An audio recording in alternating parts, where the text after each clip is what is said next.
Why you don't get the climax by C stimulation? Have you ever reached climax by C stimulation? No. She said no. Okay. Why? La primera vez que lo intenté, sentía que me orinaba. The first time she tried, she felt that she is making pee. This was after you have babies.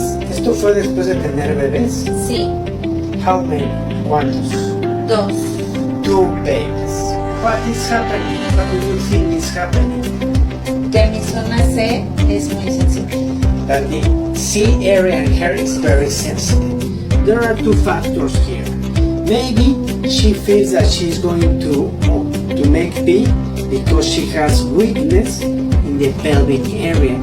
Una cuestión puede ser que ella sienta ganas de orinar porque tiene debilidad en el músculo pélvico. Another factor maybe is that the C area in her is very sensitive, and because it's very sensitive, she feels that it's going to urinate, or maybe she's going to have climax urinating.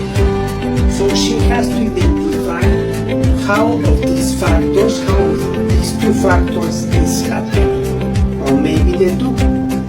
Ella tiene que identificar qué factores están pasando, quizás los 2. At last, she had to go to a checkup to see what is happening. If she has a little bit of incontinence or the bladder is a little bit down, maybe that can be a possibility. If not, the C area is very